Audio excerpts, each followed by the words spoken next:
Destination vacances comme tous les matins, une balade à la fois touristique et gourmande avec Vanessa Zah et Marion Sauveur. Bonjour à toutes les deux. Bonjour Lionel. Bonjour Lionel, bonjour à tous. Alors Vanessa d'abord, ça sent bon le sud dans le studio Vanessa.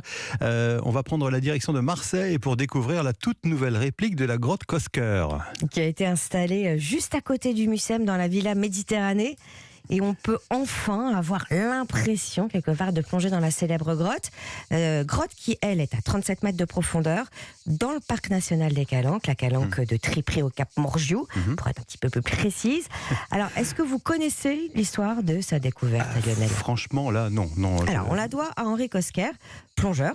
Il commence à explorer dans les années 80 des trous, des entrées de grottes, des failles dans cette zone des Calanques. Et en 85, il pénètre un boyau de 130 mètres de long, très étroit, très sombre. Il fait plusieurs tentatives et il déboule enfin dans une vaste salle à moitié remplie d'eau. Gabriel Berra, qui est responsable de la médiation scientifique et culturelle à Cosquer Méditerranée, nous explique ce que Cosquer y a vu sur le coup.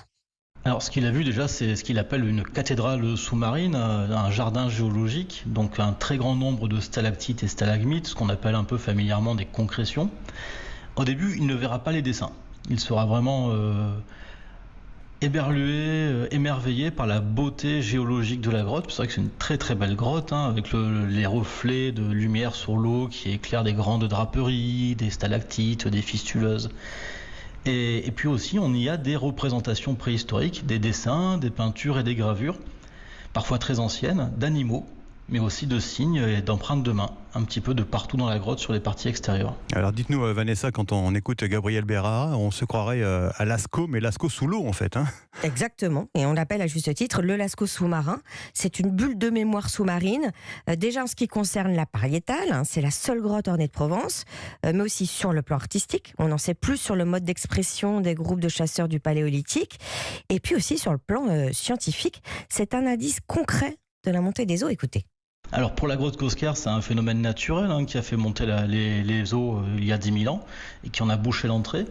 Mais on sait aujourd'hui, on l'enregistre de plusieurs manières, que les océans et les mers continuent de monter, et ce de plus en plus vite. Et cette grotte Cosquer, en fait, à terme, elle est mise en danger, les représentations sont mises en danger par cette mer qui monte. On a déjà des chevaux qui sont régulièrement recouverts d'eau jusqu'au niveau des oreilles. Voilà, et d'où l'importance de la réplique de la grotte pour en garder quand même quelque chose. Et alors, comment on la visite cette grotte finalement ? Il y a une scénographie particulière, j'imagine ? Alors oui, grâce à des modules d'exploration. Alors, vous montez à bord de petits véhicules de 6 places et vous déambulez entre les parois. Vous les frôlez, mais sans les toucher. Vous passez sous les plafonds qui sont assez bas. Donc, les sensations sont quand même bien restituées. Et ce qui est chouette, c'est qu'on est assez proche des parois et des dessins pour les voir. On est toujours orienté dans le bon axe parce que certaines seraient vraiment difficiles à lire. Très fines, trop fines, si on n'avait pas cette scénographie. Alors, une fois remonté à la surface, si on veut en profiter pour se balader justement dans ce parc national des Calanques, vous avez quelques propositions ? Alors oui, mais à condition de respecter les éco-gestes et les jauges pour certaines. Moi, je vous propose de partir de Cassis pour une rando facile qu'on peut faire avec les enfants, le sentier du Petit Prince, une boucle d'1 heure sur la presqu'île. Donc vous surplombez la Calanque de Portmiou, celle avec ses centaines de voiliers mouillés. Et puis tout du long, le chemin est ponctué de 11 panneaux sur l'histoire des anciennes carrières de pierre, la faune, la flore des Calanques. Et si vous voulez, en revanche, mettre la tête sous l'eau et rester dans le thème grotte et Calanques, tournez-vous vers les clubs de plongée de Cassis et Marseille, comme Cassis Calanques, plongée et dunes. Voilà, 2 bons plans. Oui, effectivement. Des idées d'hébergement, Vanessa ? Les volets rouges à Cassis sur la route de la Gineste, une bulle de nature, ou le Tuba au Goude, au sud de Marseille, cet ancien club de plongée qui a accueilli Jacques Mayol, mais aussi Cousteau, transformé en hôtel et tenu par 2 garçons super passionnés. Voilà, à ne pas rater non plus. Non, c'est noté. Merci Vanessa, à tout à l'heure. Bah oui, à tout à l'heure. Marion Sauveur, ce matin, c'est une herbe aromatique que vous nous proposez. Oui, c'est le basilic. C'est la bonne saison pour déguster cette herbe très parfumée et adulée par les Français. C'est vrai que moi, je l'adore, je la mets partout. Il est réputé, ce basilic, depuis des millénaires pour ses vertus thérapeutiques et était particulièrement utilisé pour apaiser corps et esprit en Inde, d'où il serait originaire. Les premiers à l'avoir cultivé seraient les Égyptiens. Ils l'employaient à la conservation des aliments et même des défunts, figurez-vous. Le basilic aurait été utilisé dans le processus d'embaumement et de momification des corps. Alors la plante serait arrivée en Europe via l'Italie. Déjà au IIe siècle, les Romains assaisonnaient leurs plats avec. Aujourd'hui, il existe plus d'une centaine de variétés de basilic dans le monde.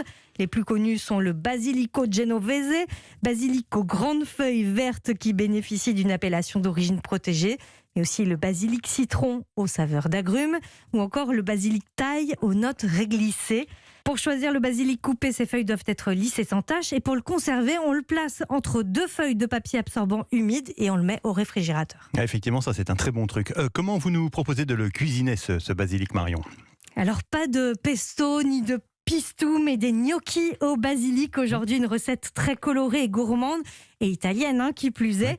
Les gnocchis, qu'est-ce que c'est ? Ce sont des sortes de boulettes de pâte à la pomme de terre. Donc, on va commencer par faire cuire ces pommes de terre avant de les réduire en purée. On mélange cette purée de pommes de terre avec de l'œuf, du basilic, de la farine et du sel. Et quand cette pâte est homogène, il reste à former les gnocchis.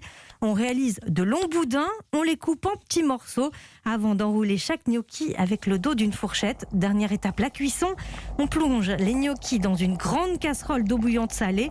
Ils sont cuits quand ils remontent tout doucement à la surface. Et vous pouvez les faire revenir quelques minutes dans du beurre et servir, pourquoi pas, avec une sauce tomate. Chaque jour, vous demandez une astuce à un chef, Marion ? Oui, aujourd'hui, direction Lousteau de Beaumanière, au Beau-de-Provence.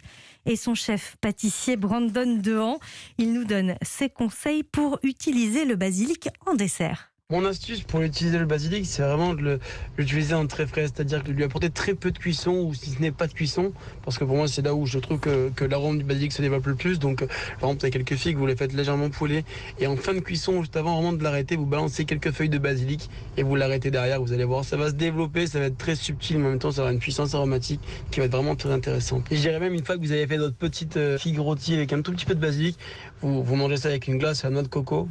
Et vous allez voir, l'accord va être vraiment parfait. Figues, basilic, noix de coco, vous avez compris ce qu'il vous reste à faire à la maison. Le chef pâtissier Brandon Dehan s'amuse à Lousteau de Beaumanière à mettre du basilic dans les desserts, mais pas seulement. Une chocolaterie vient d'ouvrir. Il propose des cigales en chocolat. Elles sont garnies avec du praliné aux aromatiques du jardin. Il y en a une au chocolat noir et pralinée au basilic. Elle est vraiment très fraîche, c'est très surprenant.